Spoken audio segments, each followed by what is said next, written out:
सलाम वालेकुम रहमतुल्लाहि वबरकातुहू। दोस्तों, ये जो फोटो देख रहे हैं ना, ये निज़ामाबाद की है। ये लोग क्या कर रहे थे, ये जो बंदा है ये कोई इलेक्ट्रिक डिपार्टमेंट में काम कर रहा था, ठीक है। ये क्या किया, 90 लाख रुपए लगा के, यानी कर्जा उठा के, 90 लाख रुपए कर्जा उठा के लोन के भरोसे कि मैं घर खरीद लेता हूँ, उसके बाद मैं बैंक से लोन उठा लेता हूँ, उसके बाद कर्जा फेड़ लेता हूँ बोल के। ये बंदे की सोच, क्योंकि अब इलेक्ट्रिक डिपार्टमेंट में काम कर रहा, जाहिर सी बात है इनको लोन वगैरह मिलते रहता। लेकिन ये बंदे को क्या हुआ, वो घर पे लोन नहीं मिला। अब इसके ऊपर कर्जा है 90 लाख रुपए। ज़रूरत क्या है भाई 90 लाख रुपए लगा के घर लेने की। जो जितना कमा रहे ना, उसमें तुम जितना पे कर सकते उतना ही घर लो, ज़रूरी नहीं है। देखो एक बात बोल तो मैं, ये जो रोड़ों के लम्बान में झोपड़ियाँ डाल के रहते, देखो उनकी भी ज़िंदगी कट रही।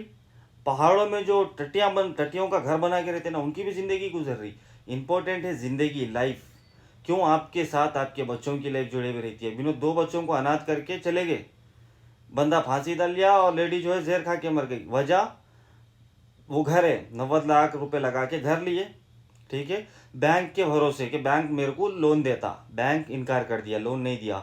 अब इन्हों क्या करा, 90 लाख लगा के जो घर लिया था वो घर को सेल कर दिया। फिर भी इसका कर्जा नहीं फिटा।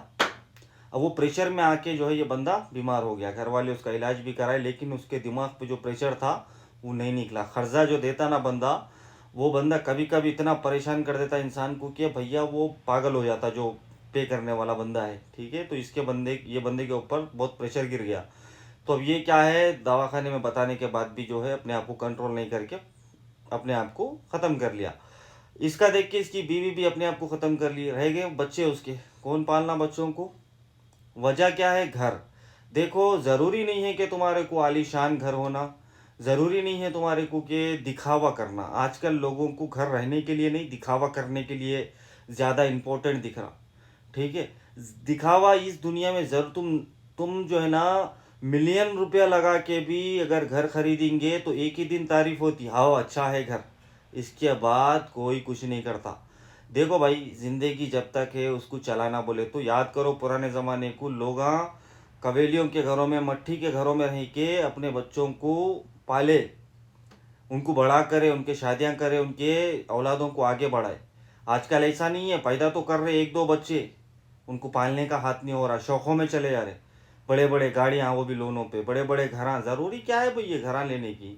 और आजकल घरों पे लोन ले रहे, लोन ऐसा लोन ले रहे कि भैया वो फेड़ नहीं सकते, फेड़ नहीं सकते। वल्लाही बोल रहा हूँ मैं, जो इंसान घर पे लोन लेता या ये सोच के घर खरीदता कि मैं लोन लेके कर, लोन आसान चीज़ नहीं है। लोन बहुत बुरी बला है। जो तुम 5 लाख उठाते ना, 5 लाख को डबल पैसा बनना पड़ता लोन का। सोचो, ज़रूरी नहीं है भाई जाके वो छोटे छोटे कोई गाँव रहते ना, जिनके पास पानी भी पीने को नहीं है, रहने के लिए सीधा घरा नहीं है, उनको जाके देखो एक बार, सोचो कि वो लोग ज़िंदगी कैसा गुजार रहे। उनकी ज़िंदगी भी तो कट रही ना भाई। ज़रूरी नहीं है दिखावा करना। अगर ख़ानदान में कोई बंदा पैसे वाला है, अगर वो बड़ा घर बना लिया, तो उसको देख के शर्मिंदा होने की ज़रूरत नहीं है। तुम्हारी ज़िंदगी इंपॉर्टेंट है, क्योंकि ज़िंदगी के साथ और भी ज़िंदगियाँ जुड़े हुए रहते, तुम्हारे बच्चे, उनका फ्यूचर, उनके लिए कौन सोचता। अब ये दो बंदे जो है ना इस तरह हरकत करके चले गए। अब वो कर्जा तो कर्जा गया, लेकिन बच्चे अनाथ हो गए। बच्चों को कौन पालता आजकल की दुनिया में, कौन पाल रहा भाई, किसके बच्चों को कौन केयर करता। नहीं करते, बिल्कुल नहीं करते। ले जाके तुम अनाथ आश्रम में या हॉस्टल में भी फेंक देंगे ना, तो हॉस्टल वाले भी उतना केयर नहीं कर रहे जो पहले करते थे। समझ में आई बात। तो देखो भाई, किसी को बुरा लगा तो माजरत चाहता हूँ, लेकिन ये हकीकत है दुनिया की, समझो बात को। बस इसके आगे कुछ नहीं बोलता हूँ। लोनों से बच के रहो बस।